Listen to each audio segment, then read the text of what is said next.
Bismillahirrahmanirrahim. Assalamualaikum warahmatullahi wabarakatuh. Sahabat yang beriman, Hari Raya Idul Fitri tinggal menghitung hari lagi. Seluruh umat muslim bergembira menyambut hari kemenangan setelah 1 bulan berpuasa. Di dalam menyambut datangnya Hari Raya Idul Fitri, ternyata ada beberapa hal yang perlu diperhatikan untuk merayakannya. Salah satu perihal itu adalah cara merayakan Idul Fitri. Cara merayakan Idul Fitri ini ternyata juga ada semenjak zaman Rasulullah SAW. Pada Hari Raya Idul Fitri, Nabi Muhammad SAW kerap melakukan beberapa kegiatan untuk merayakan Idul Fitri. Di Indonesia, Idul Fitri adalah hari raya terbesar dan termeriah bagi umat Islam. Hal ini sedikit berbeda dengan sebagian besar negara-negara Islam lainnya, di mana hari perayaan terbesar adalah Hari Raya Idul Adha. Sebagian hari raya terbesar, umat Islam Indonesia menggelar berbagai macam perayaan, seperti takbir keliling misalnya. Di samping itu, Idul Fitri juga telah membentuk tradisi dan budaya bagi Muslim Indonesia, yaitu mudik atau pulang kampung untuk bersilaturahmi dengan handai taulan.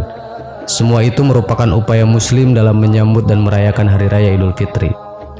Lalu, bagaimana Rasulullah SAW merayakan Hari Raya yang jatuh pada 1 Syawal itu? Apa saja yang dilakukan Rasulullah SAW di hari kemenangan umat Islam tersebut? Merujuk buku How Did the Prophet and His Companions Celebrate Eid, Rasulullah SAW dan umat Islam pertama kali menggelar perayaan Hari Raya Idul Fitri pada tahun kedua Hijriah atau 624 Masehi atau usai Perang Badar. Dari beberapa riwayat disebutkan bahwa ada beberapa hal yang dilakukan Rasulullah SAW untuk menyambut dan merayakan Hari Raya Idul Fitri.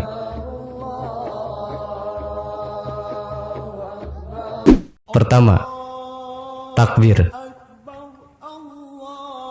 Diriwayatkan bahwa Rasulullah SAW mengumandangkan takbir pada malam terakhir Ramadan hingga pagi hari 1 Syawal.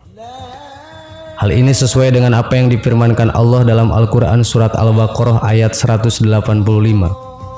Dan hendaklah kamu sempurnakan bilangan puasa serta bertakbir untuk membesarkan nama Allah atas petunjuk yang telah diberikannya kepadamu. Semoga dengan demikian kamu menjadi umat yang bersyukur. Kedua, memakai pakaian terbaik.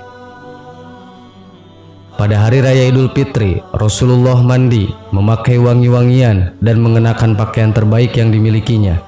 Kisah ini terekam dalam hadis yang diriwayatkan Al-Hakim.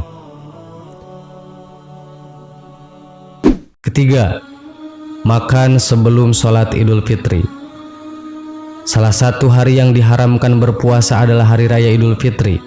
Bahkan, dalam kitab-kitab fikih disebutkan bahwa berniat tidak puasa pada saat Hari Raya Idul Fitri itu pahalanya seperti orang yang sedang berpuasa di hari-hari yang tidak dilarang. Sebelum sholat Idul Fitri, Rasulullah SAW biasa memakan kurma dengan jumlah yang ganjil, 3, 5, atau 7. Dalam sebuah hadis disebutkan bahwa pada waktu Idul Fitri Rasulullah SAW tidak berangkat ke tempat sholat sebelum memakan beberapa buah kurma dengan jumlah yang ganjil. Hadis riwayat Ahmad dan Bukhari. Keempat, sholat Idul Fitri. Rasulullah SAW menunaikan sholat Idul Fitri bersama dengan keluarga dan sahabat-sahabatnya, baik laki-laki, perempuan, ataupun anak-anak. Rasulullah SAW memilih rute jalan yang berbeda ketika berangkat dan pulang dari tempat dilangsungkannya sholat Idul Fitri. Rasulullah SAW juga mengakhirkan pelaksanaan sholat Idul Fitri, biasanya pada saat matahari sudah setinggi tombak atau sekitar 2 meter.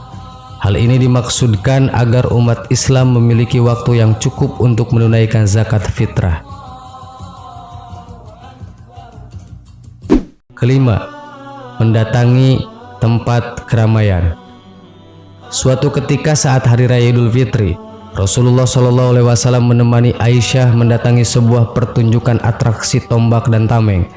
Bahkan saking asiknya, sebagaimana hadis diriwayatkan Ahmad, Bukhari, dan Muslim, Aisyah sampai menjengukkan atau memunculkan kepala di atas bahu Rasulullah sehingga dia bisa menyaksikan permainan itu dari atas bahu Rasulullah dengan puas. Namun, di tengah pandemi seperti sekarang ini, alangkah baiknya kita di rumah saja.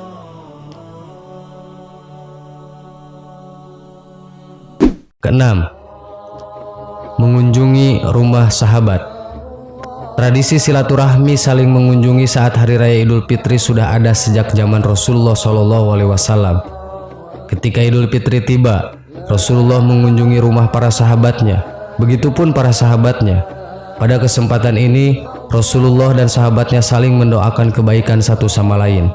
Sama seperti yang dilakukan umat Islam saat ini, datang ke tempat sanak famili dengan saling mendoakan, namun tetap di tengah kondisi pandemi untuk saat ini, alangkah baiknya kita di rumah saja. Sahabat yang beriman, itulah beberapa hal yang dilakukan Rasulullah SAW dalam menyambut Hari Raya Idul Fitri. Semoga bermanfaat. Wallahu a'lam. Wassalamualaikum warahmatullahi wabarakatuh.